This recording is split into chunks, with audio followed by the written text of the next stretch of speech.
But I went back to Vietnam. And this time I went as an intelligence reconnaissance team leader. In '68, we were getting some essential information from the North Vietnamese infiltrating to the south. Latter part of April 1968, I and another team member had been inserted way deep behind lines to gather intelligence information. Jerry was shot 3 times. He was a young man. He was shot through the eye and through the face and the back. I didn't want to leave him behind.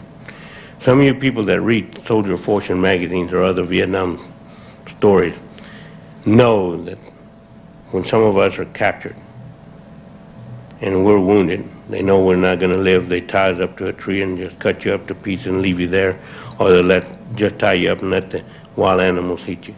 I wasn't going to leave my brother behind. I had already accomplished my mission. So I called in from McGuire for a helicopter to come in with the McGuire rig to lift us out. The McGuire rig, as you well know, is only a piece of rope. In this case, there was 2 pieces of rope, 2 nylon ropes. We hooked on, we went up through the canopy. The enemy was firing at us. And as we was going up, our ropes twisted.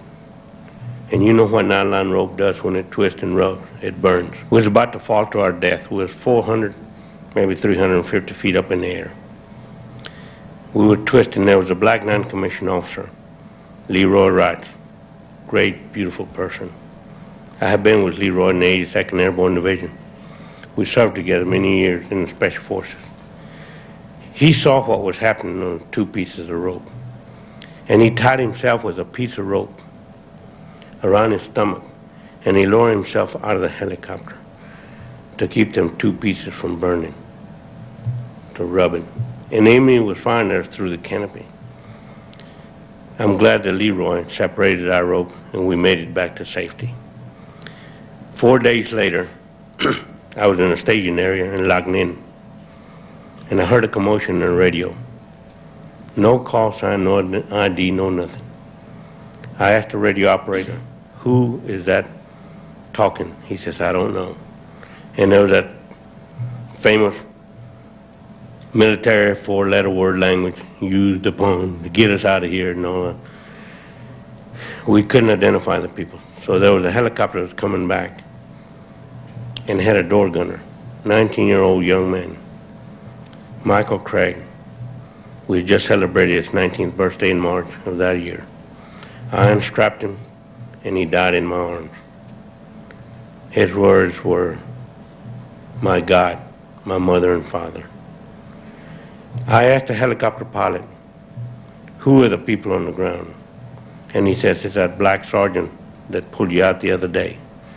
I immediately knew that it was Sergeant Wright, LeRoy Wright. And I knew that he was picked all the time for top secret missions.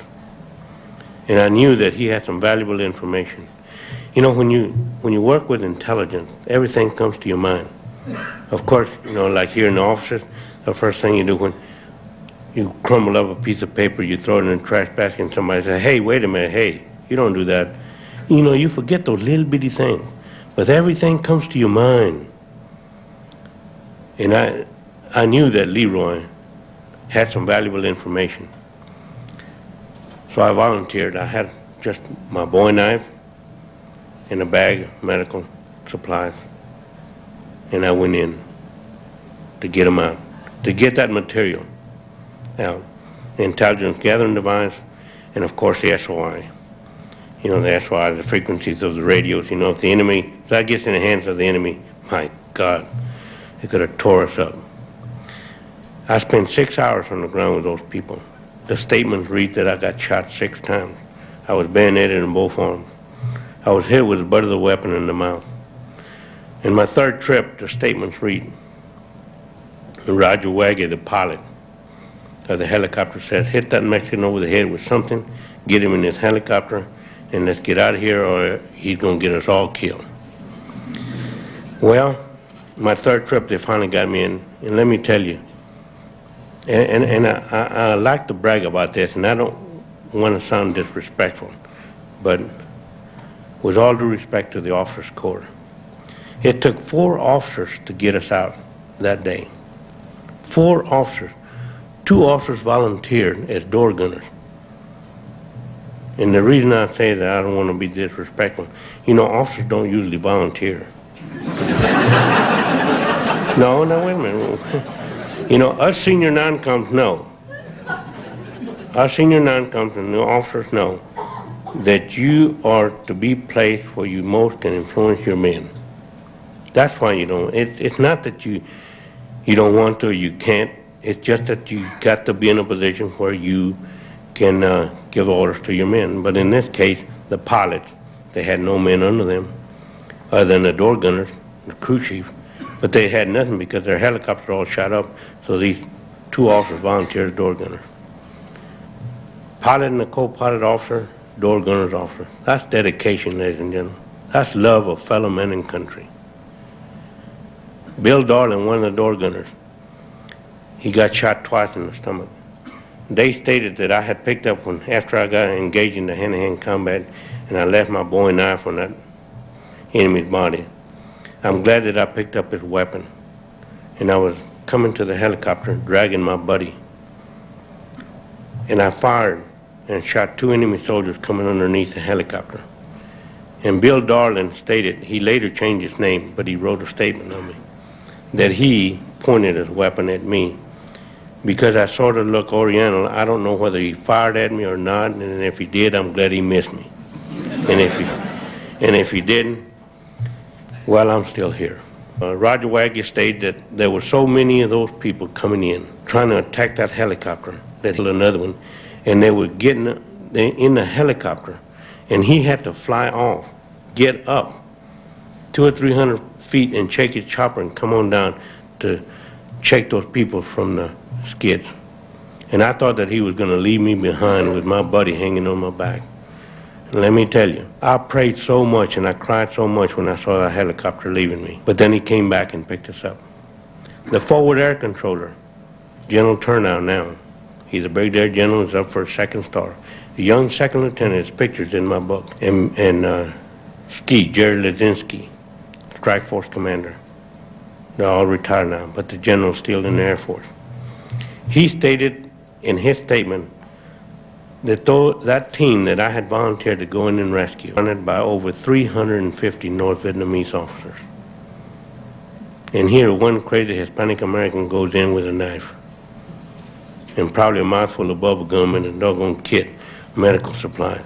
But then I wanted to recover the classified material, in which I did. They said when I loaded in that helicopter, Roger Waggy and Bill Armstrong said that when they took off, the blood flowed around their ankles. When they leveled off, blood was flying on both sides of the helicopter. They saw me with holding my intestines in my hand.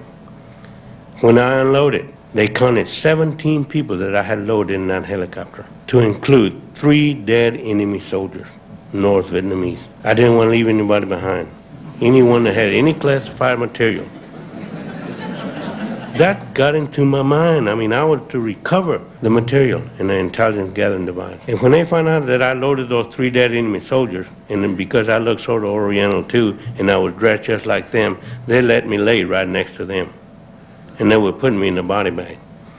And I couldn't talk because my jaws were locked where I got hit with the butt of the weapon. And let me tell you one thing, when I felt that body bag coming up under my legs and that zipper started zipping up and I started wiggling and crying, I'm moaning, I moved. And Jerry Cottenham, my buddy, my brother, he was telling the doctor, that's Roy, that's Roy. And the doctor says, well, there's nothing I can do for him, I'm sorry.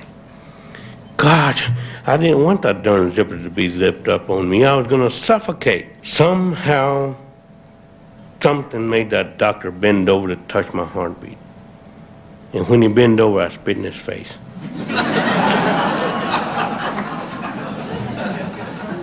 Willpower. Where there's a will, there's a way. I was taught that in Airborne Ranger School. Quitters never win and winners never quit. Now, what are you?